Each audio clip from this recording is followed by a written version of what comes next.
बंधुओं, अपने हाथ की कलाई पर पहन लो मात्र 1 रुपए की यह छोटी सी चीज। करोड़ों का धन चाहिए, मिल जाएगा।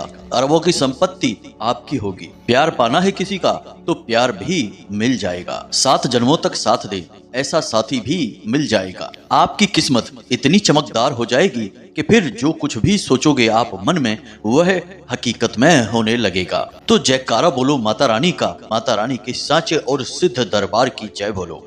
मेष राशि वाले बंधुओं, आप सभी का हृदय से अभिनंदन है मेष मंथन भिंड यूट्यूब चैनल में। बंधुओं, जिस चीज की भी आप कल्पना करते हो, मन में सोचते हो, वह चीज आपके पास खिंची चली आएगी। अब चाहे वह कोई औरत ही क्यों न हो, वह भी आपकी ओर खिंची चली आएगी। शादी नहीं हो रही है तो शादी भी हो जाएगी। संतान का सुख नहीं मिल रहा है तो वह भी मिल जाएगा। बस आपको अपने हाथ की कलाई पर पहनना है मात्र यह एक छोटी सी चीज, जिसकी कीमत केवल 1 रुपया है। इस चीज को पूरे नियम के साथ आपको अपनी कलाई पर पहनना है और इसके जादू को होते हुए अपनी आंखों के सामने देखना है। जी हाँ प्रिय बंधुओं, आपका भाग्य बहुत शक्तिशाली हो जाएगा। किस्मत हीरे की जैसी चमकने लगेगी। तो बंधुओं, ध्यान से सुनो।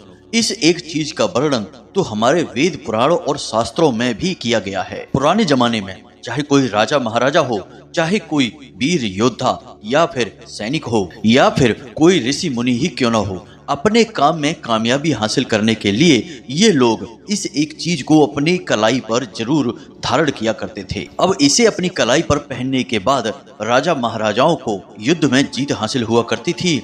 मनचाही स्त्रियों से उनके विवाह हो जाया करते थे और वे जो कुछ भी चाहते थे वह उन्हें मिल जाया करता था। क्योंकि दोस्तों, इस एक छोटी सी चीज में इतनी अधिक शक्ति होती है कि जब व्यक्ति इसे अपनी कलाई पर पहन लेता है तो उसकी किस्मत इतनी शक्तिशाली और तेज हो जाती है कि वह किसी घोड़े के समान दौड़ने लगती है। तो प्रिय बंधुओं, अब आपके मन में यह प्रश्न तो अवश्य ही उठ रहा होगा कि आखिर वह कौन सी चीज है जिसकी कीमत मात्र 1 रुपया है और उसे आप अपनी कलाई पर पहन लेंगे तो सारी संसार का सुख आपको प्राप्त हो जाएगा। प्यारे मित्रों, आप चिंता ना करें। आज के वीडियो में हम आपको इस चीज के बारे में विस्तार से बताने वाले हैं।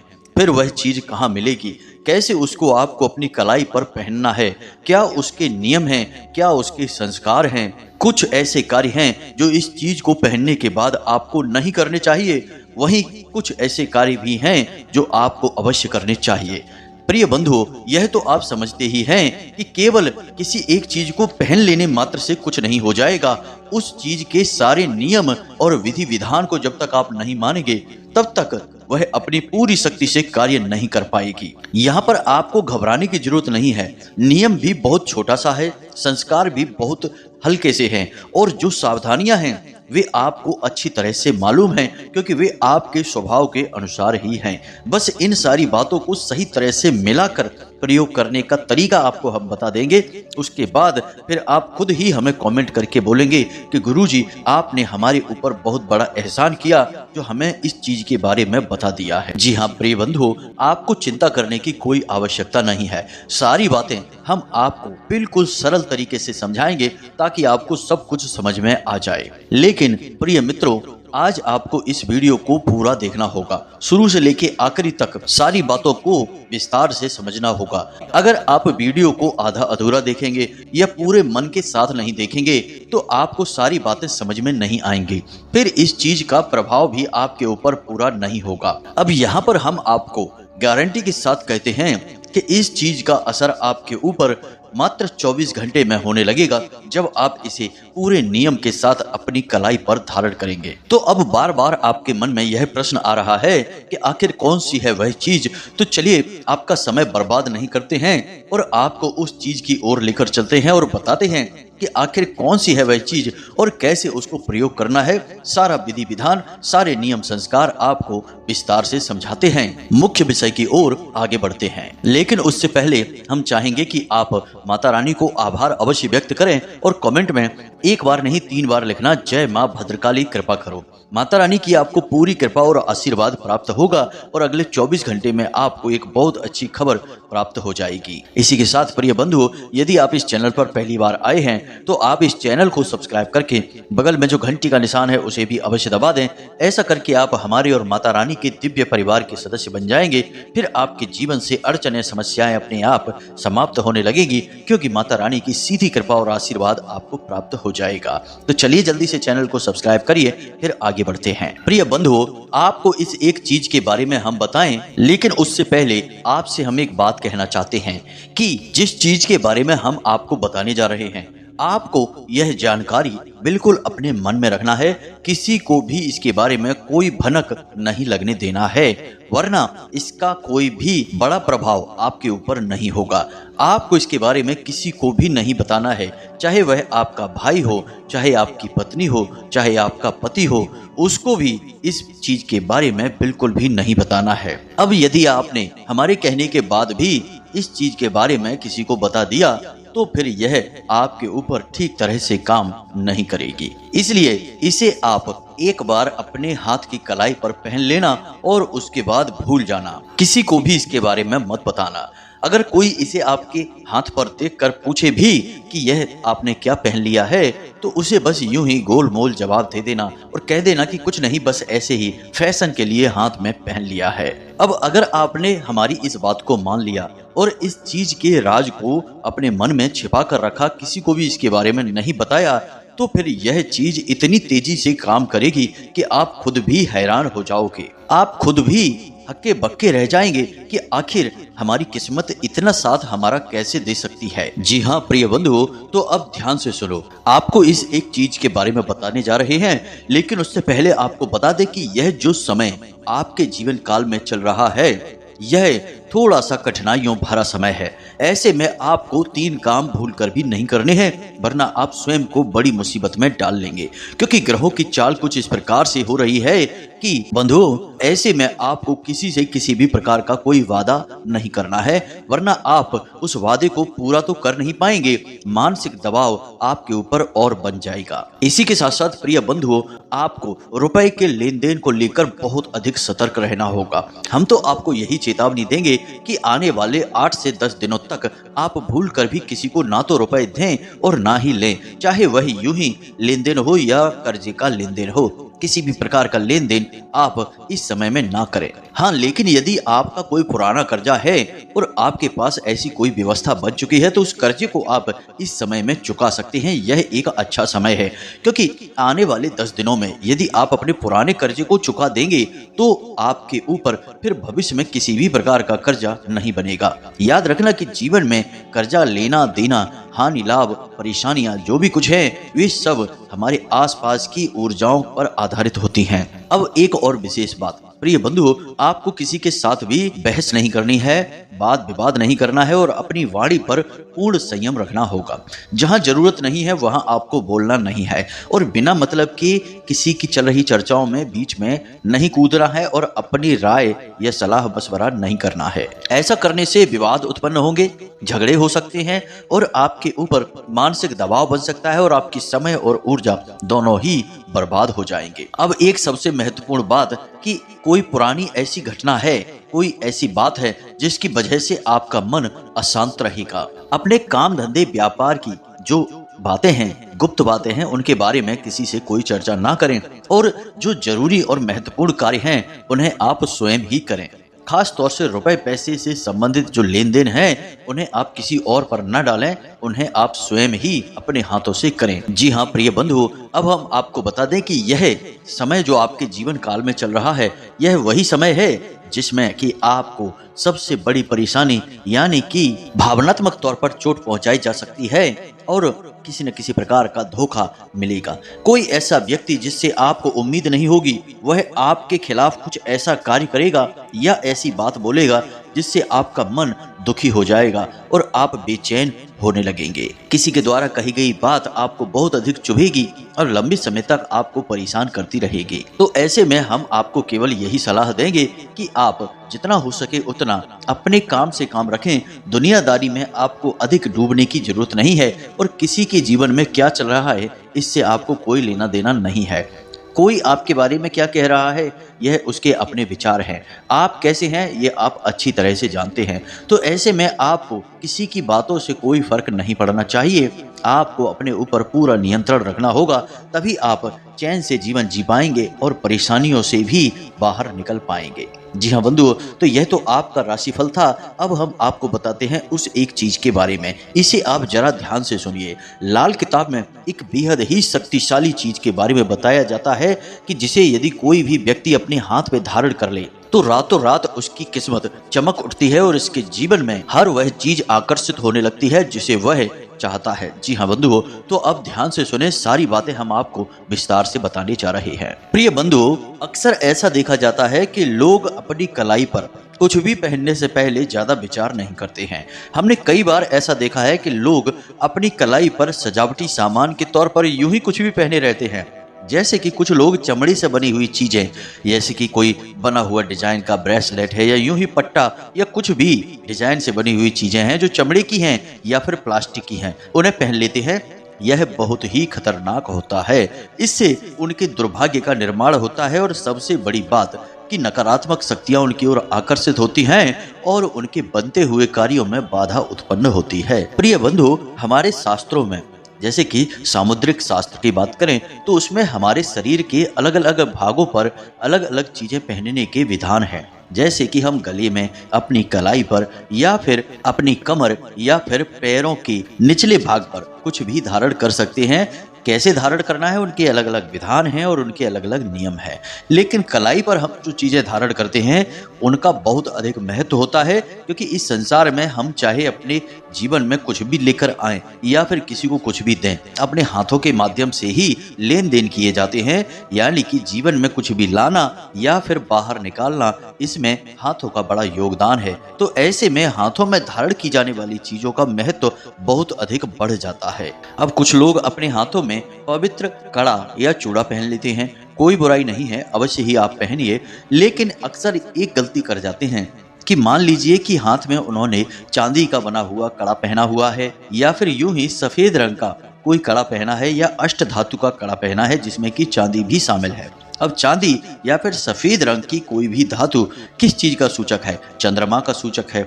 यानी कि आपने चंद्रमा को धारण कर रखा है अपनी कलाई पर। अब वहीं पर आपने धारण कर लिया काले रंग का कोई धागा या काले रंग की कोई भी सामग्री, काला मोती है या कोई भी काला ब्रेसलेट है या कुछ भी आपने काले रंग की चीज धारण कर ली, वह है शनि का सूचक। अब आपने अपने हाथ की कलाई पर शनि और चंद्रमा को एक साथ धारण कर लिया है।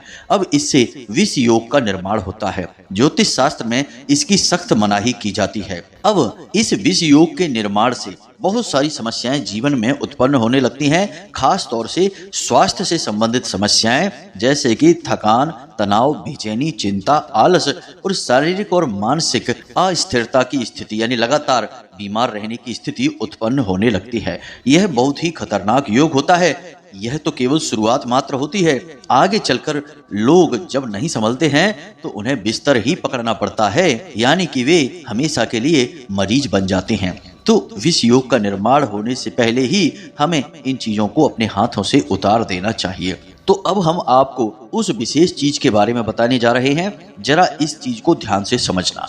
तो आपको यह कार्य शनिवार के दिन करना है। जी हाँ प्रिय बंधु, आपको ध्यान से समझना है हर एक बात को, कोई भी बात मिस ना हो जाए आपके हाथों से, वरना आप पूरी बात को समझ नहीं पाएंगे और पूरा लाभ भी ले नहीं पाएंगे। तो शनिवार के दिन आपको कुछ चीजें अपने घर पर लेकर आनी है। सबसे पहली चीज काला धागा लेकर आना है। दूसरी चीज 2 पाइराइट के मोती लेकर आने हैं।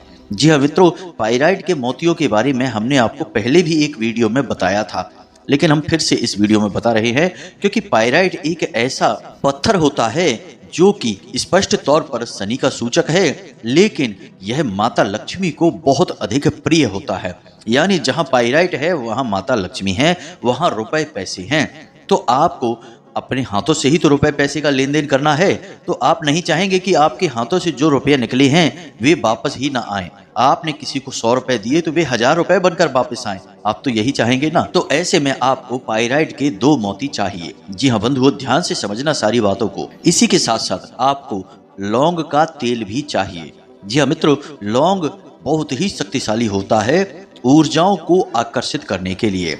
खास तौर से नकारात्मक ऊर्जाओं को यह दूर भगाने का कार्य करता है। तो आपको थोड़ा सा लौंग का तेल भी चाहिए। अब इस प्रक्रिया को करने के लिए माता भद्रकाली की आवश्यकता पड़ेगी। तो यदि आपके पूजा घर में माता भद्रकाली की तस्वीर है तब तो अच्छी बात है, यदि नहीं है तो आप एक तस्वीर लेकर आएं और पूरे विधि विधान से प्राण प्रतिष्ठा के साथ उस तस्वीर को अपने पूजा घर में स्थापित करें। जी हाँ मित्रों, उसके बाद आपको इस तस्वीर के सामने कुछ प्रक्रियाएं करनी होगी। तो शनिवार की रात्रि को यानी 9 बजे और 11 बजे के बीच में आपको यह क्रिया करनी है। आप जो धागा, जो पाइराइट के मोती लेकर आए हैं, सबसे पहले उनका शुद्धिकरण करना होगा। शुद्धिकरण करने के लिए सबसे पहले आपको उनके ऊपर गंगा जल छिड़कना होगा। अब धागा इतना बड़ा होना चाहिए कि उसे आपके हाथ पर 8 बार लपेटा जा सके। जी हाँ मित्रों, यह प्रक्रिया बहुत बारीक है, इसे समझना बहुत आवश्यक है। लाल किताब में और अन्य कई किताबों में इसका वर्णन मिलता है, पुराणों में भी इसका वर्णन देखने को मिलता है, लेकिन यह बहुत ही गुप्त विद्या है। इसे खुलेआम नहीं बताया जाता है क्योंकि इसकी शक्ति बहुत अधिक है। तो ध्यान से सुनिए, 8 बार धागे को लपेटा जा सके ऐसा धागा आपको चाहिए, काले रंग का। यह धागा स्वयं शनिदेव का प्रतीक बन जाएगा। अब आपको क्या करना है कि इसका शुद्धिकरण आपने कर लिया है, गंगा जल इसके ऊपर छिड़क दिया है। थोड़ी देर के लिए इस धागे को, इस लौंग के तेल को और इन पाइराइट के 2 काले मोतियों को माता भद्रकाली के चरणों में आप रख दें। अब यदि आपको पाइराइट का मोती नहीं मिल पा रहा है तो आप चिंता न करें, किसी पूजा की दुकान पर जाएं और काले मोती, बड़े बड़े से हों, ज़्यादा छोटे ना हो, ऐसे काले 2 मोती लेकर आ जाएं। अब 2 मोती अगर आपको खुले नहीं मिलेंगे तो आप काले मोतियों की कोई माला खरीद लें। जी हाँ मित्रों, और उस माला में से 2 मोती आप निकाल लें। मित्रों ध्यान से सुनना, ये बहुत जरूरी चीजें हैं। तो आपने 2 मोती ले लिए हैं। अब इन चीजों को माता भद्रकाली के चरणों में आपको रख देनी है। साथ ही साथ माता भद्रकाली के सामने लाल रंग के पुष्प रखने हैं और लाल रंग का ही कोई प्रसाद रखना है। आपको भी लाल रंग के आसन पर बैठना है और गाय के घी का दीपक अपने सामने जलाना है। इसके बाद आपको रुद्राक्ष की माला के साथ इस मंत्र का 108 जाप करना है। यह बहुत ही शक्तिशाली मंत्र है और अपने आप में स्वयं सिद्ध है। इस मंत्र का नाम है रुद्र गायत्री मंत्र। जी हाँ मित्रों, मंत्र आपके मोबाइल की स्क्रीन पर भी आपको दिखाई देगा और हम बोलकर भी बता रहे हैं। तो मंत्र कुछ इस प्रकार है। ओम तत्पुरुषाय विघ्नहे महादेवाय धीमहि तन्नो रुद्रः प्रचोदयात्। जी हाँ मित्रों, मंत्र एक बार फिर से सुन लें। ओम तत्पुरुषाय विघ्नहे महादेवाय धीमहि तन्नो रुद्रः प्रचोदयात्। इस मंत्र का आपको 108 जाप करना है, यानी 1 माला जाप करेंगे। उसके बाद आप इस सामग्री को माता भद्रकाली के चरणों में रखी छोड़ देंगे और माता रानी से यह निवेदन करेंगे कि हे माता रानी, आपके जीवन में जो भी कष्ट हैं, जो भी समस्याएं हैं, उन्हें पूरी तरह से समाप्त कर दें और इस सामग्री के अंदर आप अपनी शुद्ध सकारात्मक ऊर्जा और अपने आशीर्वाद को भर दें, ताकि आप जब इसे धारण करें तो आपके जीवन में कभी कोई परेशानी आए ही ना और आप जो चाहे वह आपकी ओर खींचा चला आए। अब ऐसा थोड़ा देर निवेदन करें। निवेदन तब तक आप करेंगे जब तक कि आपका जो दीपक आपने जलाया है वह जल रहा है। जब दीपक स्वयं शांत हो जाए तो आपको वहां से उठना है और उन चीजों को माता रानी के चरणों के नीचे रखी छोड़ देना है। उसके बाद अगले दिन यानी कि रविवार के दिन आप सूर्योदय से पहले जागेंगे। जी हाँ मित्रों, ध्यान से सुनना है। सूर्योदय से पहले जागेंगे और स्नान आदि करने के बाद आप माता रानी के पास जाएंगे और उनके चरणों में रखी हुई इस सामग्री को उठाएंगे। अब जो धागा आपने लिया था उसे पूरी तरह से, जो आपने लौंग का तेल लिया था उसमें डुबा देंगे, यानी कि वह लौंग का तेल उसके आसपास अच्छी तरह से उसे लगा देंगे। जी हाँ मित्रों, और उसके बाद वे जो 2 मोती आपने लिए थे पाइराइट के, उन्हें भी उस धागे के अंदर डाल देंगे और उसके बाद आप धीरे धीरे उस धागे को अपने दाहिनी कलाई पर लपेटेंगे। आप इसके लिए किसी की मदद भी ले सकते हैं। बस कोशिश यह करें कि आप जिससे मदद लें उससे इस विषय पर ज़्यादा चर्चा ना करें कि यह क्या है और क्यों है। बस आप उससे यह कह दें कि यह बस आपके लिए रक्षा कवच का निर्माण कर रहे हैं, ज़्यादा बातें उसके बारे में ना बताएं। तो आप धीरे धीरे इस धागे को अपनी कलाई पर लपेटेंगे। जब एक चक्कर पूरा हो जाएगा तो आप इस मंत्र का उच्चारण करेंगे जो कि आपने पहले किया था, रुद्र गायत्री मंत्र, यानी ओम तत्पुरुषाय विद्महे महादेवाय धीमहि तन्नो रुद्रः प्रचोदयात्। इस मंत्र का एक चक्कर के बाद आप जाप करेंगे, फिर दोबारा एक और चक्कर लगाएंगे तो फिर से जाप होगा। इस तरह 8 चक्कर लगेंगे और 8 बार इसका जाप होगा। उसके बाद आप धागे पर गांठ लगाकर उसे बांध लेंगे अपनी कलाई पर। 2 मोती उसी के अंदर डले हुए हैं। याद रखें कि धागा रेशम का होना चाहिए, कॉटन का धागा आप ना लें क्योंकि कॉटन बड़ी ही जल्दी अशुद्ध हो जाता है। अब एक बार आपने इसे अपनी कलाई पर धारण कर लिया, उसके बाद यह अपना काम करना शुरू कर देगा। कुछ चीजें हैं जिनका आपको विशेष ख्याल रखना होगा। मांस मदिरा का सेवन ना करें, गलत कार्यों में लिप्त ना हो, बिना मतलब में किसी को सताएं ना, जरूरत ना हो जब तक तब तक झूठ ना बोलें, और सबसे बड़ी बात कि आप इस धागे को 24 घंटे दिन भर धारण करके रखें। इसे बिल्कुल भी कभी भी अपने हाथों से उतारें ना, इसे अपवित्र ना होने दें। अब यह अपवित्र कब होता है, ध्यान से सुने। आपकी दैनिक क्रियाओं में यह अपवित्र नहीं होगा। आप स्नान आदि करते हैं, शौच जाते हैं तो यह अपवित्र नहीं होगा, क्योंकि यह आपकी ऊर्जा से सही संतुलन बना लेगा। और अपवित्र यह कब होगा, इसे आप ध्यान से सुनिए। यदि इसे महिलाएं बांधती हैं, जो शादीशुदा महिलाएं हैं, विवाहिता हैं, वे अपने बाएं हाथ पर बांधेंगी और मासिक धर्म यानी कि रजस्वला के समय इसे उन्हें उतारना होगा। इसी प्रकार पुरुष यदि बांधते हैं तो यदि वे किसी की शव यात्रा में जा रहे हैं, शामिल हो रहे हैं, तब उन्हें इसे उतारना होगा। इसी प्रकार यदि घर में किसी प्रकार का विशेष सूतक पातक हो जाता है तो यह अपवित्र हो जाता है। पहले ही इसे उतार देंगे तो इसकी पवित्रता बनी रहेगी, लेकिन यदि आपने इसे पहने रखा और ऐसी परिस्थिति में आप आ जाते हैं तो यह अपवित्र हो जाता है। तो अब मान लो कि यदि यह एक बार अपवित्र हो जाता है तो आप क्या करें, तो आपको यह धागा बदलना होगा। मोती आप ज्यों के त्यों रखें, पुनः इसे पवित्र कर लें, शुद्धता कर लें, और शुद्धता करने के लिए इन मोतियों को 24 घंटे के लिए गाय के बने पंचगव्य में डुबा कर रखें। उसके बाद गंगा जल से इन्हें स्नान कराने के बाद ये मोती पूर्ण पवित्र हो जाएंगे। उसके बाद किसी नए काले धागे में लौंग के तेल में डुबाकर इसे पुनः से इसी प्रक्रिया के साथ शनिवार के दिन आप अपनी कलाई पर बांध लें। फिर से यह अपना कार्य करना शुरू कर देगा। अब जो पुराना धागा है उसे आप किसी बहते हुए जल में प्रवाहित कर दें, या फिर किसी पौधे की, जो पवित्र पौधे होते हैं उनकी मिट्टी में जड़ के नीचे दबा दें। निर्माल्य की तरह इसका प्रयोग करें। उम्मीद है कि जो बातें हमने आपको बताई हैं वो आपको अच्छी तरह से समझ में आ गई होगी। फिर भी यदि कोई प्रश्न आपके मन में उठता है तो आप हमसे कमेंट करके पूछ सकते हैं, या फिर व्हाट्सएप जो कि डिस्क्रिप्शन में दिया गया है उस पर आप मैसेज करके पूछ सकते हैं। वैसे तो हमने सारी बातें आपको विस्तार से बताने की कोशिश की है, फिर भी कुछ छूट गया हो तो आप पूछ सकते हैं, कोई समस्या नहीं है, आपको जवाब दे दिया जाएगा। असल में हमारे जीवन में व्यस्तता बहुत रहती है। माता रानी की सेवा में, पूजा पाठ और आराधना में और कुछ विशेष साधनाओं में हमारा समय अधिक बीतता है। तो ऐसे में समय कम मिल पाने की वजह से हो सकता है आपको जवाब मिलने में थोड़ी सी देर हो जाए, लेकिन आप धैर्य से अपने जवाबों का इंतजार करें। हम जब देखेंगे तो आपको जवाब अवश्य देंगे। इसी के साथ साथ आज के इस वीडियो को विराम देते हैं। हमेशा हंसते रहिए, मुस्कुराते रहिए, सकारात्मक रहिए। माता रानी की आपके ऊपर पूरी कृपा और आशीर्वाद हो चुके हैं, तभी आप इस वीडियो को देख रहे हैं। तो पूरे प्रेम और भाव के साथ में बोलिए जय माई की, जय मां भद्रकाली। मिलते हैं अगले ज्ञानवर्धक वीडियो में, तब तक के लिए धन्यवाद। जय माई की। माता रानी आपका कल्याण करें।